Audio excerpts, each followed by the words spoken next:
রাজ্য জুড়ে আজও বজায় থাকছে ঝড় বৃষ্টির আবহাওয়া। গত কয়েকদিন ধরে পশ্চিমবঙ্গের বিভিন্ন জেলায় দফায় দফায় বৃষ্টি ও বজ্রবিদ্যুৎ সহ ঝড় হয়েছে। আবহাওয়া দফতরের পূর্বাভাস অনুযায়ী আগামী 7ই মে পর্যন্ত উত্তর ও দক্ষিণবঙ্গের প্রায় সব জেলাতেই বিক্ষিপ্তভাবে বজ্রবিদ্যুৎ গরমের দাপট কিছুটা কমে সাধারণ মানুষের স্বস্তি মিলছে। সোমবার দিনের শুরুতে আকাশ মূলত মেঘলা থাকবে। পরে বিকেল ও সন্ধ্যার দিকে রাজ্যের একাধিক জেলায় হালকা থেকে মাঝারি ঝড় বৃষ্টির সম্ভাবনা রয়েছে। সঙ্গে বইতে পারে দমকা হাওয়া।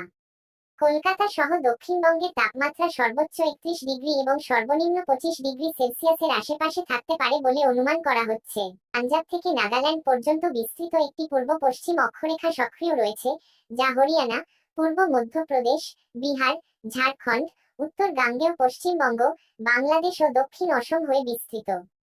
পাশাপাশি উত্তর পূর্ব বাংলাদেশের ওপর একটি ঘূর্ণাবর্ত অবস্থান করছে।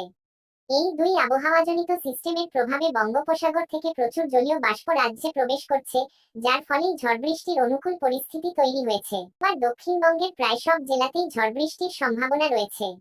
পূর্ব বর্ধমান, উত্তর 24 পরগনা ও হুগলির কিছু অংশে মাঝারি থেকে ভারী বৃষ্টির পূর্বাভাস দেওয়া হয়েছে। বৃষ্টির সঙ্গে ঘন্টায় 50 থেকে 60 কিলোমিটার বেগে ঝোড়ো হাওয়া বইতে পারে।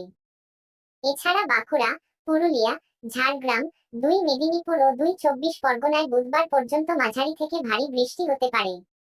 এরপর থেকে ধীরে ধীরে আবহাওয়ার উন্নতি হওয়ার সম্ভাবনা রয়েছে। উত্তরবঙ্গেও আগামী কয়েকদিন বৃষ্টির দাপট বজায় থাকবে।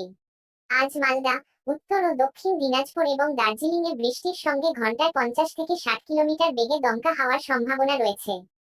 বাকি জেলাগুলিতেও বজ্রবিদ্যুৎ সহ বৃষ্টি হতে পারে। উত্তরবঙ্গের একাধিক জেলায় ভারী বৃষ্টির সতর্কতাও জারি করা হয়েছে।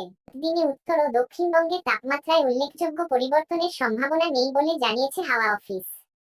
বৃষ্টির কারণে দিন ও রাতের তাপমাত্রা স্বাভাবিকের নিচে থাকছে, যা এই গরমের মরশুমে বড় স্বস্তির খবর। রবিবার কলকাতা ও পার্শ্ববর্তী এলাকায় সর্বোচ্চ তাপমাত্রা ছিল 32.06 ডিগ্রি সেলসিয়াস, যা স্বাভাবিকের তুলনায় 2.08 ডিগ্রি কম।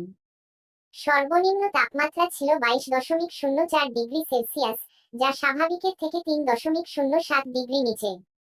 আপেক্ষিক আর্দ্রতার পরিমাণ ছিল সর্বোচ্চ 98% এবং সর্বনিম্ন 64%।